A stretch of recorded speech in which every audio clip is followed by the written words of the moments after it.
Hello guys, welcome to my YouTube channel. स्वागत है आप सबका study with Usha ma'am channel पे। आज हम 10वीं क्लास का सैम्पल पेपर सॉल्व करेंगे। ठीक है, जो आपका 25 तारीख के लिए जो एग्ज़ाम होने वाला है सीबीएसई का, उसके लिए बहुत ही इम्पोर्टेंट है। ठीक है, तो प्लीज़ लास्ट तक ज़रूर देखिएगा, क्योंकि मैं आपको कुछ टिप्स भी बताऊँगी जिससे आप अपने पेपर को आसानी से सॉल्व कर सकते हैं और आप पास भी हो सकते हैं। ठीक है, चलिए स्टार्ट करते हैं। सबसे पहला क्वेश्चन है, मान लीजिए आप एक बैंक में मैनेजर के पद पर कार्यरत हैं। आपके समक्ष ऋण वितरण के लिए 4 आवेदन आए हैं, जिनका विवरण नीचे तालिका में दिया गया है। यदि अन्य कारक समान हो तो बताइए आप निम्नलिखित में से किसे सबसे पहले ऋण प्रदान करेंगे ताकि ऋण की वापसी समय पर हो सके। देखिए, हम सबसे पहले ऑप्शन देखेंगे। ऑप्शन है इसमें आवेदक का नाम, ठीक है, आवश्यक कागजात, समर्थक, ऋण आधार और पुराना ऋण। ठीक है, तो देखिए बैंक किसको लोन देगा। सबसे पहली बात तो ये है कि जिसके पास में आवश्यक कागजात होंगे उसको, ठीक है, जो उसके पास समर्थक ऋण आधार भी होगा और जिसके पास पुराना ऋण नहीं है तो बैंक उसी को लोन देगा। ठीक है, तो इसमें देखिए जो मनोज हैं इसके पास में आवश्यक कागजात भी हैं, समर्थक ऋण आधार भी है और पुराना ऋण भी इनके पास में कोई नहीं है। रमेश के पास में आवश्यक कागजात हैं लेकिन समर्थक ऋण आधार नहीं है और पुराना ऋण इनके पास में है। ठीक है, सुरेश है, इनके पास आवश्यक कागजात नहीं है और समर्थक ऋण आधार भी नहीं है और सुरेश इसके पास में पुराना ऋण है। ठीक है, विकास के पास भी नहीं है, इसके समर्थक ऋण आधार भी नहीं है और पुराना ऋण भी नहीं है। तो देखिए बैंक उसी को लोन देगा जिसके पास में आवश्यक कागजात होंगे और समर्थक ऋण आधार होगा और पुराना ऋण भी नहीं होगा। तो इसके हिसाब से जो हमारा आंसर होगा वो होगा हमारा ऑप्शन सी। ठीक है, नीचे 2 कथन दिए गए हैं, अभिकथन ए और कारण आर। कथनों को पढ़िए और सही विकल्प का चयन कीजिए। तो देखिए इसमें स्टेटमेंट है कि एक देश की अर्थव्यवस्था का पर संकट का असर दूसरे देश की अर्थव्यवस्था पर भी पड़ता है। ठीक है, ये बात बिल्कुल ठीक है कि अगर किसी एक देश की अर्थव्यवस्था पर संकट तो दूसरे जो देश होते हैं उन पर भी उसका असर पड़ता है। रीजन है कि वैश्वीकरण ने देशों की अर्थव्यवस्था को आपस में जोड़ दिया है। ये बिल्कुल ठीक है कि जो वैश्वीकरण है, जो ग्लोबलाइजेशन है, उसने देशों की जो अर्थव्यवस्था है उसको आपस में जोड़ दिया है। तो इस कारण से जो इसका आंसर है वो ए होगा। ठीक है, श्रीमान नंद किशोर संगठित क्षेत्र में कार्यरत है। ठीक है, बताइए निम्नलिखित में से कौन सी सुविधा उन्हें प्राप्त होगी। देखिए, नियमित वेतन, अवैतनिक अवकाश, रोजगार की सुरक्षा। ठीक है, यानी कि जो देखिए जो ऑर्गेनाइजेशन संगठन होते हैं, ठीक है, जो ऑर्गेनाइजेशन सेक्टर होते हैं उसमें लोगों को जो सैलरी है वो नियमित मिलती है। ठीक है, और वहाँ पर रोजगार की भी गारंटी होती है, जॉब की भी सुरक्षा होती है। तो इस कारण से जो इसका ऑप्शन है ऑप्शन सी, पहला और तीसरा। ठीक है, ये इसका ठीक रहेगा। निम्नलिखित में से कौन सा कथन सही है। परिवहन द्वितीयक क्षेत्र के क्रियाकलाप है। तृतीय क्षेत्र को सेवा क्षेत्र भी कहा जाता है। मत्स्य पालन द्वितीयक क्षेत्र में आता है। शिक्षा का संबंध प्राथमिक क्षेत्र से है। तो देखिए इसका जो आंसर है वो ऑप्शन बी, जो तीसरा क्षेत्र है, तीसरे क्षेत्र को सेवा क्षेत्र भी कहा जाता है। ये इसका ऑप्शन बिल्कुल ठीक है। नेक्स्ट, उचित विकल्प की सहायता से रिक्त स्थान की पूर्ति कीजिए। एक देश जिसमें उच्च जीवन स्तर, स्वास्थ्य और सुरक्षा के लिहाज से बेहतर माहौल है उसे क्या बोलते हैं, उसे हम बोलते हैं विकसित देश के रूप में उसको जाना जाता है। ठीक है, तो इसका आंसर सी होगा। नीचे 2 कथन दिए गए, अभिकथन ए और कारण आर। कथनों को पढ़िए और सही कथन का विकल्प का चयन कीजिए। इसमें कि महिलाओं की साक्षरता दर पुरुषों की अपेक्षा कम है। ठीक है, रीजन है कि समाज में श्रम का विभाजन लिंग के आधार पर किया जाता है। तो इसका जो रीजन है ये बिल्कुल ठीक है। जो हमारे सोसाइटी है, हमारे समाज है, इसमें जो श्रम का जो विभाजन होता है वो लिंग के आधार पर किया जाता है। ठीक है, तो इसका आंसर होगा ए। अब इसमें देखिए आपको 2 स्तंभ दे रखे हैं, स्तंभ के स्तंभ खा। ठीक है, तो आपको बताने की जो संघ सूची में कौन सा विषय आता है, राज्य सूची में कौन सा आता है और समवर्ती सूची में क्या आता है। ठीक है, तो देखिए अगर हम बात करें इसमें जो संघ सूची है, संघ सूची में हमारा आएगा व्यापार एवं वाणिज्य। ठीक है, और राज्य सूची में आएगा हमारा वन और समवर्ती सूची में आएगा हमारा प्रतिरक्षा। ठीक है, तो इस तरीके से हमारा ऑप्शन है वो सी होगा। क्वेश्चन नंबर 8, निम्नलिखित में से कौन सा सत्ता में साझेदारी का क्षैतिज वितरण का एक भाग है। तो इसका आंसर है कार्यपालिका। निम्नलिखित में से कौन सा कथन भारत की भाषा नीति के संदर्भ में सही है। भारत के संविधान में हिंदी को राजभाषा का दर्जा प्रदान किया गया है। भारत के संविधान में जर्मनी को शहर राजभाषा का दर्जा प्रदान किया गया है। भारत के संविधान की 8वीं अनुसूची में 20 भाषाओं को रखा गया है। देखिए इसमें जो ऑप्शन ए है हमारा ऑप्शन 1 ठीक है कि जो भारतीय संविधान है, ठीक है, जो हमारा संविधान में हिंदी को राजभाषा का दर्जा दिया गया है, ठीक है, तो इसलिए हमारा जो ऑप्शन ए ये बिल्कुल ठीक है। नीचे 2 कथन दिए गए हैं। अभिकथन ए और कारण आर कथनों को पढ़िए और सही विकल्प का चयन कीजिए। चाय एक महत्वपूर्ण रोपड़ फसल है, ये बिल्कुल ठीक है। भारत में चाय का उत्पादन नहीं होता, ये गलत है, ठीक है, तो इसलिए हमारा इसमें आंसर सी होगा कि जो अभिकथन ए है वो सही है और जो रीजन है वो बिल्कुल गलत है। निम्नलिखित में से किस स्थान पर विश्व में सबसे अधिक वर्षा होती है? तो इसका आंसर है ए मासिन राम, और ये जो मासिन राम है ये मेघालय में है, ठीक है। नेक्स्ट, श्रीमान श्रीनिवास के देश में झूम कृषि को रोका के नाम से जाना जाता है। बताइए श्रीमान श्रीनिवास निम्नलिखित में से संभवतः किस देश के निवासी हैं? तो वो ब्राजील के निवासी हैं। ब्राजील में जो झूम कृषि उसको रोका कहा जाता है। नेक्स्ट, निम्नलिखित में से कौन सा भारत में बांध संरक्षण परियोजना का उदाहरण है? मानस बाघ परिरिजर्व, पेरियार बाघ रिजर्व, कॉर्बेट राष्ट्रीय रिजर्व। तो ये जो तीनों ही हमारे हैं, ये तीनों ही ऑप्शन बिल्कुल ठीक है, ठीक है, इन तीनों को ही बाघ संरक्षण परियोजना में शामिल किया गया था। नेक्स्ट है, मोनाजाइट रेत में निम्नलिखित में से कौन सा खनिज पाया जाता है? तो मोनाजाइट में थोरियम पाया जाता है। निम्नलिखित विशेषताओं के आधार पर मृदा की पहचान कीजिए। यह मृदा आमतौर पर पहाड़ी और पर्वतीय क्षेत्रों में पाई जाती है। इस मृदा के गठन में पर्वतीय पर्यावरण के अनुसार बदलाव आता है। नदी घाटियों के निचले क्षेत्रों, विशेषकर नदी सोपानों और जलोढ़ पंखों आदि में ये मृदा उपजाऊ होती है। तो इसका आंसर है बी, वन मृदा। इनमें से कौन सा वन संरक्षण का तरीका समुदायों की सीधी भागीदारी नहीं करता है? तो ये हमारा बीज बचाओ आंदोलन, ठीक है। एक ऐसे समाज की कल्पना जो इतना आदर्श है कि उसका साकार होना लगभग असंभव होता है, क्या कहलाता है? ये कहलाता है आपका कल्पना दर्श। Next, United kingdom of great Britain की स्थापना कब हुई थी? तो ये हुई थी 1707 में। निम्नलिखित घटनाओं के सही कालक्रम को दिए गए विकल्पों में से चुनिए। जेम्स ऑगस्ट हक्की द्वारा साप्ताहिक पत्रिका बंगाल गजट का प्रकाशन, राजा राममोहन राय द्वारा संवाद कौमुदी का प्रकाशन, फारसी अखबार जामे जहां का प्रकाशन, रामचरितमानस का पहला मुद्रित संस्करण, ठीक है। तो जो इसके सीक्वेंस दे रखा है ना, ये ही सीक्वेंस इसका बिल्कुल ठीक है, ठीक है। नीचे 2 कथन दिए गए, अभिकथन ए और कारण आर, कथनों को पढ़िए और सही विकल्प का चयन कीजिए। जापान की सबसे पुरानी पुस्तक डायमंड सूत्र 1868 ईस्वी में छपी, ये बिल्कुल ठीक है। योहान गुटेनबर्ग एक फ्रांसीसी यात्री था, ये बिल्कुल गलत है, तो इसलिए हमारा जो आंसर होगा वो सी होगा, ठीक है, कि कथन अभिकथन ए सही है परंतु जिसका रीजन है वो गलत है।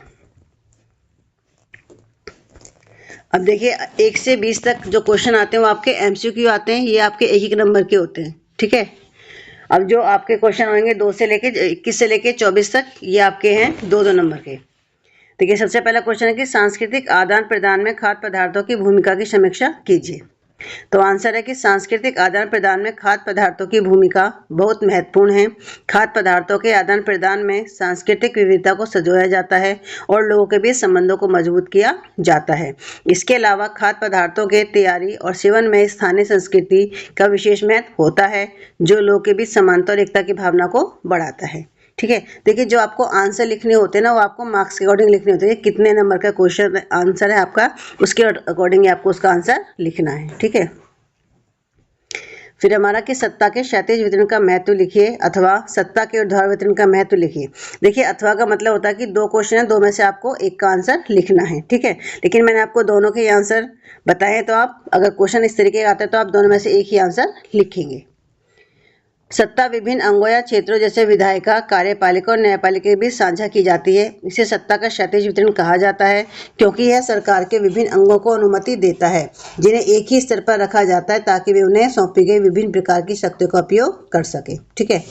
हालांकि सत्ता के ऊर्ध्वाधर वितरण का महत्व अथवा वाला है कि सत्ता के बीच भी विभिन्न स्तरों पर सत्ता का बंटवारा हो सकता है, जैसे पूरे देश के लिए एक सामान्य सरकार हो और फिर प्रांतीय क्षेत्रीय स्तर पर अलग अलग सरकार रहे। पूरे देश के लिए बनने वाली ऐसी सामान्य सरकार को संघ या केंद्र सरकार कहते हैं। प्रांतीय या क्षेत्रीय स्तर की सरकारों को अलग अलग नामों से जाना जाता है। उच्चतर और निम्नतर स्तर की सरकारों के बीच सत्ता के ऐसे बंटवारे को ऊर्ध्वाधर वितरण कहा जाता है, ठीक है। नेक्स्ट है कि सांप्रदायिकता किसी देश के लिए क्यों खतरनाक है। देखिए, सांप्रदायिकता किसी भी देश के लिए खतरनाक है क्योंकि यह विभाजन को बढ़ावा देती है, संघर्ष को जन्म देती है, राष्ट्रीय एकता को कमजोर करती है और आर्थिक विकास में बाधा डालती है। देखिए, आप इसको पॉइंट में भी लिख सकते हो कि सबसे पहला पॉइंट कि आप यहाँ से लेते कि यह विभाजन को बढ़ावा देती है, ठीक है। सेकंड पॉइंट, संघर्ष को जन्म देती है। थर्ड पॉइंट, राष्ट्रीय एकता को कमजोर करती है। और फोर्थ पॉइंट, ये आर्थिक विकास में बाधा डालती है। अगर यही क्वेश्चन आपका 3 नंबर में आता है तो इसी को आप पॉइंट में करके आप आंसर लिख सकते हैं। अपने दैनिक जीवन में प्रयोग होने वाले किन्हीं 2 खनिजों के नाम लिखिए। तो इसमें देखो रटने की जरूरत नहीं है, आपको पता है जो नमक है, नमक भी हमारा खनिज होता है, ठीक है। और जो पेट्रोल है वो भी खनिज होता है, ठीक है। नेक्स्ट है स्वयं सहायता समूह की कार्यप्रणाली की व्याख्या कीजिए। देखिए, स्वयं सहायता समूह का मूल विचार कि ग्रामीण गरीबों खासकर महिलाओं को स्वयं सहायता समूह में संगठित किया जाए और उनकी बचत को एकत्रित किया जाए, ठीक है। तो देखिए, जो इसकी कार्यप्रणाली किस तरीके से कार्य करती है, ये क्या करती है कि बिना समर्थक ऋण आधार के ऋण देना, ठीक है। सदस्यों की जमा पूंजी इकट्ठा करना, कम ब्याज पर ऋण देना, विभिन्न सामाजिक मुद्दों पर चर्चा को मंच देना और ग्रामीण निर्धन विशेषकर महिलाओं को एकत्रित करना, ठीक है। देखिए, 3 नंबर का क्वेश्चन, अगर आप इसमें इस तरीके से पॉइंट बना के लिखेंगे, अगर ये क्वेश्चन आपका 5 नंबर में भी आता है तो आप इन 5 पॉइंटों को लिख आएंगे, तब भी आपको पूरे 5 नंबर मिल जाएंगे, ठीक है। नेक्स्ट है यूरोप के राष्ट्रवादी संघर्षों में महिलाओं की भूमिका का उल्लेख कीजिए। महिलाओं ने यूरोप के राष्ट्रवाद में महत्वपूर्ण भूमिका निभाई। उन्होंने राजनीतिक सक्रियता, सांस्कृतिक और शैक्षिक गतिविधियों और कार्यबल में भागीदारी के माध्यम से राष्ट्रवादी आंदोलनों में योगदान दिया। उनकी भूमिका ने पारंपरिक लिंग भूमिकाओं को चुनौती दी और नारीवादी आंदोलन में योगदान दिया, ठीक है। नेक्स्ट है लोकतंत्र एक उत्तरदायी, जिम्मेवार और वैध शासन प्रणाली की स्थापना करता है का कथन का विश्लेषण कीजिए। तो सबसे पहला पॉइंट हमारा उत्तरदायी सरकार। लोकतंत्र एक उत्तरदायी सरकार है क्योंकि यह लोगों की सरकार है, लोगों द्वारा बनाई गई है तथा लोगों के लिए है। लोग सरकार बनाने के लिए अपने प्रतिनिधियों का चुनाव करते हैं। प्रतिनिधि लोगों के प्रति जिम्मेदार होते हैं। लोगों को अधिकार है कि यदि वे प्रतिनिधियों के कामकाज से संतुष्ट नहीं हैं तो अपने प्रतिनिधि बदल सकते हैं, ठीक है। जिम्मेदार सरकार। लोकतंत्र सभी प्रक्रियाओं को मानकर निर्णय लेती है। लोकतंत्र में लोगों को यह जानने का अधिकार है कि निर्णय पूरे कायदे कानून के अनुसार किए गए हैं, ठीक है। इसे पारदर्शिता कहते हैं। वैध सरकार। लोकतंत्र सरकार एक मामले में निश्चित रूप से अन्य शासनों से बेहतर है। यह वैध शासन व्यवस्था है। यह सुस्त हो सकती है, कम कार्यकुशल हो सकती है, इसमें भ्रष्टाचार हो सकता है, लेकिन लोकतांत्रिक शासन व्यवस्था लोगों की अपनी शासन व्यवस्था है, ठीक है। नेक्स्ट है साक्ष्य औपचारिक स्रोतों के महत्व का वर्णन कीजिए। साक्ष्य औपचारिक क्षेत्र में बैंक और सहकारी समितियां शामिल हैं, यह आपका फर्स्ट पॉइंट है, ठीक है। औपचारिक क्षेत्र का विनिमय और निगरानी RBI द्वारा की जाती है, इसलिए ब्याज दरें और उधार की लागत नियंत्रित होती हैं। थर्ड पॉइंट है औपचारिक क्षेत्र में ऋणदाता अपने उधारकर्ताओं का शोषण नहीं करते और लाभदायक व्यवसायों से लेकर लघु स्तरीय उद्यमों और किसानों तक कोई भी औपचारिक क्षेत्र से ऋण ले सकता है। नेक्स्ट है चावल के उत्पादन के लिए आवश्यक भौगोलिक दिशाओं का वर्णन कीजिए।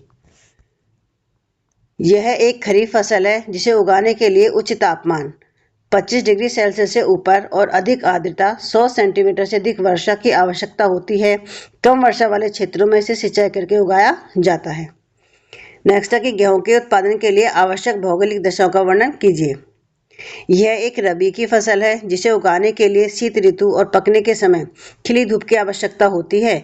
इसे उगाने के समय समान रूप से वितरित 50 से 75 सेंटीमीटर वार्षिक वर्षा की आवश्यकता होती है, ठीक है। नेक्स्ट है कि गठबंधन की सरकार से आप क्या समझते हैं। भारतीय लोकतंत्र में गठबंधन की सरकारों की भूमिका का वर्णन कीजिए। और अथवा में है कि वर्तमान में राजनीतिक दलों के समक्ष चुनौतियों की व्याख्या कीजिए। तो सबसे पहले कि गठबंधन की सरकार क्या होती है। तो गठबंधन सरकार वह सरकार होती है जिसमें विभिन्न राजनीतिक दल एक साथ मिलकर सरकार बनाते हैं, ठीक है। यानी कि जो गठबंधन की सरकार है उसमें कोई एक दल नहीं होता, उसमें कई दल मिलके पार्टी बनाते हैं, सरकार बनाते हैं, ठीक है। इस सरकार में विभिन्न राजनीतिक दलों के नेता मंत्री पद ग्रहण करते हैं तथा सरकार में शामिल होते हैं। गठबंधन सरकार इसलिए आवश्यक हो जाती है कि किसी भी दल को लोकसभा में बहुमत नहीं प्राप्त होता है। सेकंड की गठबंधन सरकार भारत की बदलती हुई दलीय राजनीति में राजनीतिक व्यवस्था की एक आवश्यकता है। थर्ड, 1989 से भारत में गठबंधन की राजनीति का युग आरंभ होता है, जो आज तक भारतीय राजनीति की प्रमुख विशेषता बना हुआ है। नेक्स्ट, प्रथम क्षेत्रीय स्तर पर कांग्रेस के जनाधार में कमी आई, गिरावट, जिसके अंतर्गत धीरे धीरे कांग्रेस का जो परंपरागत वोट बैंक विभिन्न राज्यों में कांग्रेस से अलग हो गया। ठीक है। अथवा वाला क्वेश्चन है कि वर्तमान में जो राजनीतिक दलों के समक्ष कौन कौन सी चुनौतियां हैं। ये सबसे पहला है वंशवाद की चुनौती, दूसरा है आपका पारदर्शिता का अभाव, तीसरा है आंतरिक लोकतंत्र का अभाव, चौथा है आपराधिक तत्वों की घुसपैठ और पांचवा है धन और बाहुबल की बढ़ती भूमिका। तो देखिए ये जो मैंने आपको पॉइंट बताए इसमें ये पांच इन पॉइंट को लिखने के बाद आप अपनी लैंग्वेज में दो लाइन और भी इसके अंदर लिख सकते हैं। ठीक है। नेक्स्ट है भारतीय लोकतंत्र आंदोलन में लोक कथाओं, गीतों, चित्रों व प्रतीकों की भूमिका की व्याख्या कीजिए, अथवा महात्मा गांधी द्वारा चलाए गए विभिन्न आंदोलनों के केंद्रीय तत्वों की व्याख्या कीजिए। तो देखिए भारतीय स्वतंत्रता आंदोलन में लोक कथाओं, गीतों एवं चित्रों का योगदान।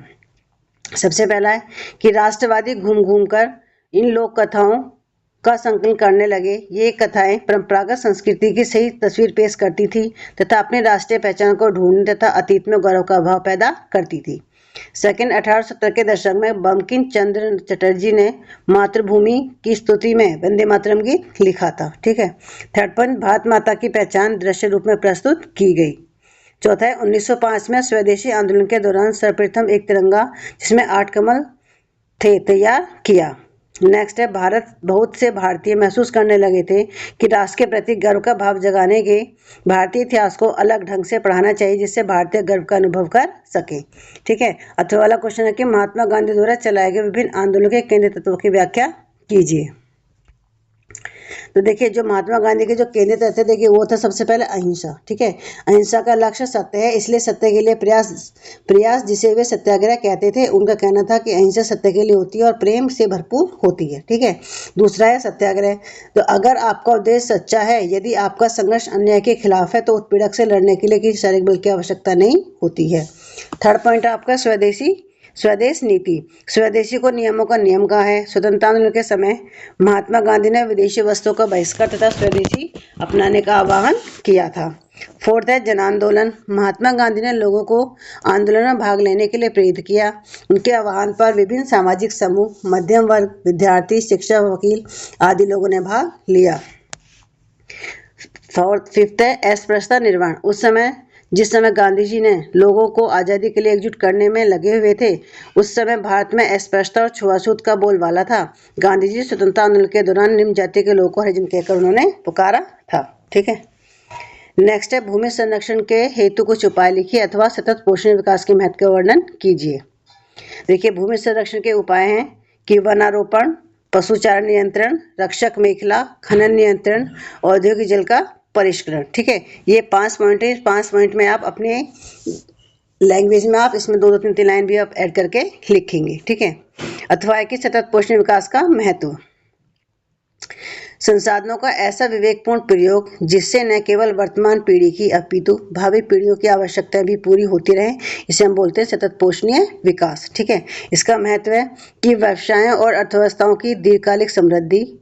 सेकंड पॉइंट, सतत व्यावसायिक अभ्यास दक्षता बढ़ाने के लिए। थर्ड पॉइंट, लागत कम। चौथा, ग्राहक वफादारी में सुधार। और पांचवा है नई नौकरी एवं नवाचार को बढ़ावा। ठीक है। 33 है आपका कि भारत में रिजर्व बैंक के कार्यों की विवेचना कीजिए अथवा ग्रामीण क्षेत्रक आज भी साख के लिए अनौपचारिक क्षेत्रक पर निर्भर है, कथन की परख कीजिए। देखिए रिजर्व बैंक के जो कार्य, इनको तो आपको रटने की बिल्कुल भी जरूरत नहीं, क्योंकि आप खुद भी कि जो सबसे पहला पॉइंट है कि जो मुद्रा है, मुद्रा जारी कौन करता है? बैंक ही करता है। और वो कौन करता है? Reserve bank. ठीक है। तो सबसे पहला पॉइंट है कि मुद्रा जारी करना। दूसरा, बैंक एवं स्वयं सहायता समूह की कार्यप्रणाली पर नजर रखना। ब्याज की दरों को निर्धारित करना। चौथा है मौद्रिक नीतियों की समीक्षा करना। और पांचवा, बैंकों की कुछ राशि का नगद संचयन करना। ठीक है। अथवा कि गरीब परिवार अभी भी साख के अनौपचारिक स्रोतों पर निर्भर हैं, क्योंकि बैंक ऋण के लिए उचित दस्तावेजों की आवश्यकता होती है जो गरीब परिवार के पास शायद ही कभी उपलब्ध हो। ठीक है।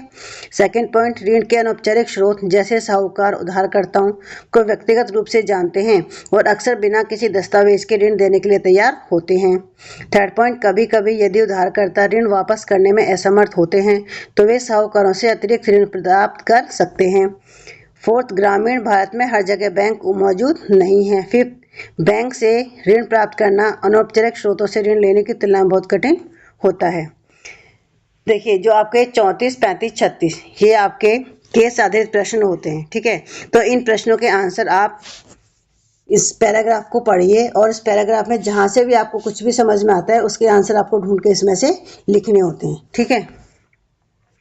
और देखिए जो बच्चे थोड़े से वीक होते हैं, ठीक है, यानी कि जो बच्चे थोड़ा वीक हैं, जिनके मार्क्स थोड़ा कम रह जाते हैं, तो उनके लिए ट्रिक्स है कि वो अगर उनको देखिए 1 से लेकर जो 20 तक जो क्वेश्चन होते हैं आप सबको पता है कि वो एक ही नंबर के होते हैं, ठीक है। वो MCQ है। अगर किसी बच्चे को कोई भी आंसर नहीं आता है तो आप क्या करेंगे, देखिए जो 20 क्वेश्चन है उस 20 क्वेश्चन में 7 क्वेश्चन तो आपको ऐसे होंगे कि जिनके आंसर सी होंगे, लेकिन आपको नहीं पता कि कौन से क्वेश्चन का आंसर सी है। तो आप क्या करेंगे, आप 1 से लेकर 20 तक के सभी जो क्वेश्चन है उनके आंसर आप सी लगाएंगे, ठीक है। जब आप सी लगा के आएंगे तो आपके 20 में से 7 नंबर तो आपके आराम से आ जाएंगे, ठीक है। जिसको कुछ भी नहीं आता है 1 से 20 में तब भी उसके 7 नंबर वहाँ से पक्के उसको मिल जाएंगे, ठीक है।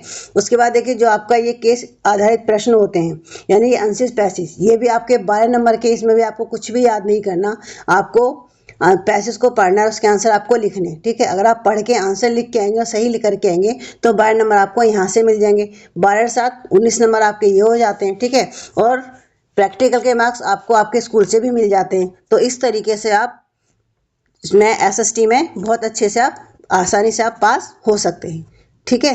ये सभी बच्चों के लिए जो ज़्यादा मतलब अच्छे से तैयारी नहीं कर पाते या जो किसी भी कारण से किसी भी रीजन से वो बेचारे वीक रह जाते हैं, ठीक है। तो आप अगर इन टिप्स को अपनाओगे तो आप SST में बहुत अच्छे से आप पास हो जाएंगे। देखिए मानचित्र आधारित क्वेश्चन है हमारे, ठीक है। इसमें देखिए एक दे रखा है कि भारत के राजनीतिक रेखा मानचित्र पर 2 स्थानों को A और B से अंकित किया गया है। इन स्थानों को नीचे दी गई जानकारी की सहायता से पहचानिए, उनके निकट खींची गई रेखाओं पर लिखिए। उस स्थान की पहचान कीजिए जहां दिसंबर 1920 में भारतीय राष्ट्रीय कांग्रेस का अधिवेशन हुआ था, और उस स्थान की पहचान कीजिए जहां जलियांवाला बाग हत्याकांड हुआ था। देखिए ये मैप है, इसमें B ऑप्शन दे रखा है। तो आपको सबको पता है कि जलियांवाला बाग हत्याकांड हुआ था, कहाँ हुआ था, वो अमृतसर में हुआ था। अमृतसर कहाँ है आपका, पंजाब में, ठीक है। और ए ऑप्शन है कि दिसंबर 1920 में भारतीय राष्ट्रीय कांग्रेस का अधिवेशन कहाँ हुआ था, तो हुआ था नागपुर में, और ये नागपुर आपका कहाँ पर है, ये महाराष्ट्र में, ठीक है। तो देखिए ये आपका सैंपल पेपर था, इससे आपको समझ में भी आ जाएगा कि आपका जो पेपर है वो किस तरीके का आएगा और आपको किस तरह से उसको सॉल्व करना है, ठीक है। तो जिन बच्चों ने मेरे चैनल को सब्सक्राइब नहीं करा है प्लीज़ मेरे चैनल को लाइक करें, सब्सक्राइब करें, ठीक है। साथ ही बेल आइकन को भी दबाएं जिससे जब कोई वीडियो अपलोड हो तो आपको मिल जाए, और बाकी बच्चों को भी शेयर करिए ताकि और बच्चों का भी इसमें फ़ायदा हो, ठीक है। तो ये ट्रिक आप जरूर याद रखेंगे अपने 25 तारीख के एग्ज़ाम के लिए, ठीक है। चलिए सबको ऑल दी बेस्ट, मिलते हैं आपसे नेक्स्ट वीडियो में। Thank you.